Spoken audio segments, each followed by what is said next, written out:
Here with Evon Wisdom, Senior Education Officer, Ministry of Education, Science and Technology, leading the sports unit. We're here now, Evon, with the third year of this historic event, the Bahamas National High School Basketball Championships. A wonderful event, if I may say so myself. Very well organized, very well put on. Can you give the general public an idea of what goes into the logistics, the planning and the execution of such an event? The first two things is airfare, and the second thing that's actually getting them there and lodging. Those are very, very important because of the number of teams that we have. We have about 30 teams in this tournament, 30 to 35 teams in this tournament. So logistically, those two elements are very, very important. Persons tend to forget that you have to get them here and then you have to lodge them.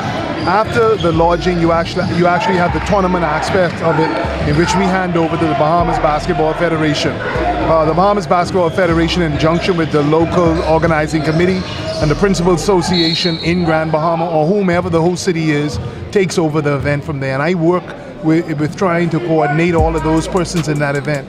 I have my critics, of course, and my critics that I have basically challenged me with regards to the presentation of the event. And my philosophy is a very simple one, and that is it has to be entertainment. If it isn't entertainment, people don't want to come. What I find most interesting is the amount of crowds that we have in the morning and that we have at night. The night persons in Grand Bahama come out, but we believe we've been able to attract the young people because we understand the philosophy that it is entertainment. There are a lot of people who even come out to these games. They don't even come to watch the basketball. They really come to be entertained, and that is what we're about. And until we in the Bahamas understand that sports, recreational aspects of sports is entertainment, we're just not going to be able to pull the crowds, because that's not what they're interested in. They're interested in entertainment. And in other parts of the world, they get that. So as soon as we get that, Anton, we'll see greater growth in sports in our country. But you cannot go to an event and the bathroom doesn't work. I can tell you right, my wife is just not going to come because the bathroom has to work. We have events in this country where the bathroom is locked up. So something as simple as that can turn a patron off. The most important thing that I find is food. If you have to get up for food, imagine the amount of concession that you lose because you have to get up. You have to get up and get your food. Most people sit in their seat and they don't want to move. So it's simple little things like that. The quality of the event. Is it going to be a high-class event, or is it going to be an event where you're going into a hot arena and it's boring? I always tell persons, if you can hear yourself, most of the time it's boring. Because you can hear and you have this quiet, nothing happening. That's not exciting to people. It's not exciting to me, I can tell you that. One thing I can really say is that the event does have entertainment. Right. From the talent to the skill of the participants to begin with. Give us some idea with regards also to your support staff. I see that, you have a nice group of individuals supporting you, right? Ms. Brown, Ms. Roll, other individuals from Ministry of Education. They're on the ground working, trying to give you as much support as you can in order to make sure that the event goes on right. What can you say about the support staff that you have? The support staff knows what is expected of them. A lot of times local organizing committees in whichever sport we do, volleyball, soccer, etc., may get upset that we have a skeleton crew that we deal with. And the reason I deal with that particular group of persons is they know what the expectations are. They know how to book the rooms. They know how we do certain things. I call it tricks of the trade. There's certain things that we do in order to make the event happen. Until you do the event, you never, or you sit in the seat, you never know how difficult this is. This is not an easy thing, and you're presented with a budget that you have to try to stay in as best as possible, and you have to make magic happen with that budget. But I feel the real magic comes from the competitors and the audience, that interaction. What I feel good about is 5 one-point games, 3 overtimes, and the tournament is not finished yet. That's unheard of, and that is what we've had. When I hear you say that, and you touched on a point earlier about entertainment, that in itself is entertainment. You have high quality sports because you have the actual best of the best in the country coming to perform. You have persons from all around the Bahamas and all around the world being able to view on live streaming, being able to view on television, thanks to the production team here, thanks to some of the sponsors that are here.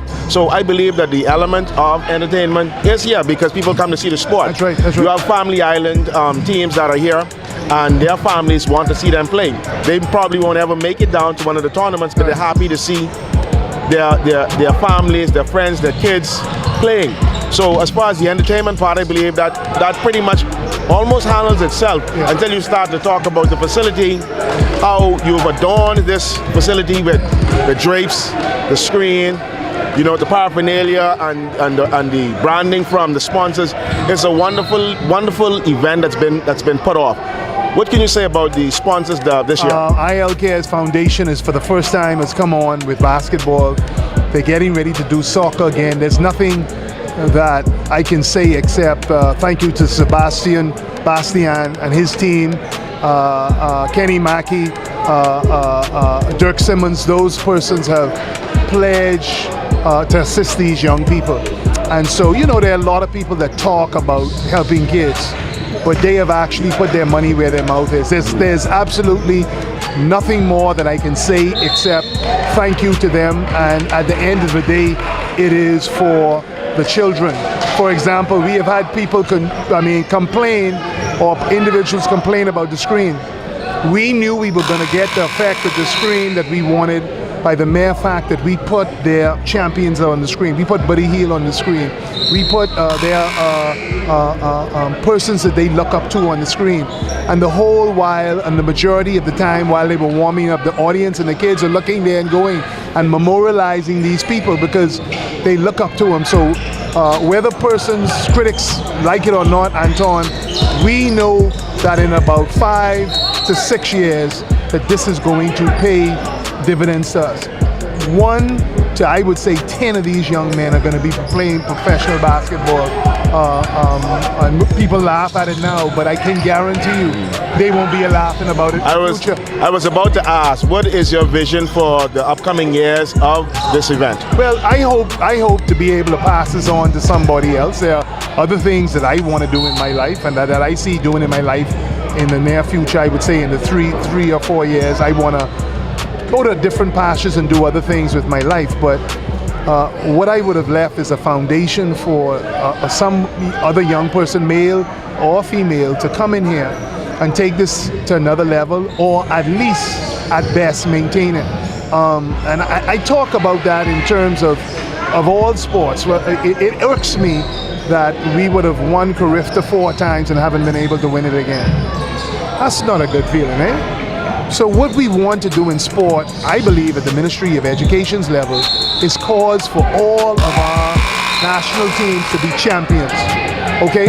We put the stuff up on the screen so guys can get in the gym and understand you gotta practice shooting.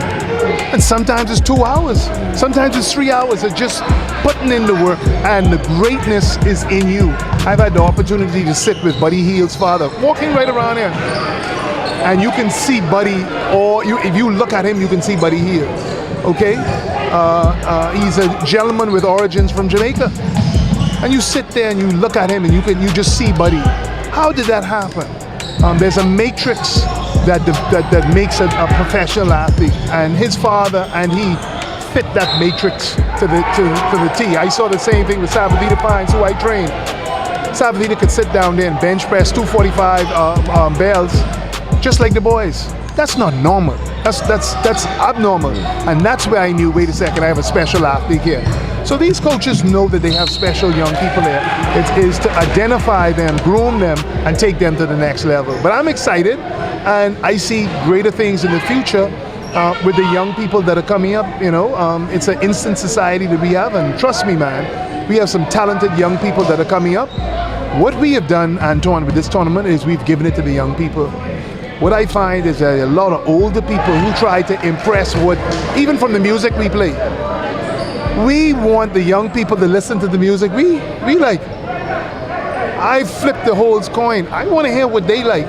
And that is why you have these crowds that are coming up. That's why you have these 16-year-old, 15-year-old girls coming out. Not just to see the fellas, but because you are touching them at the core. Music, art, entertainment, athletics, you can't lose if you listen to what they are saying.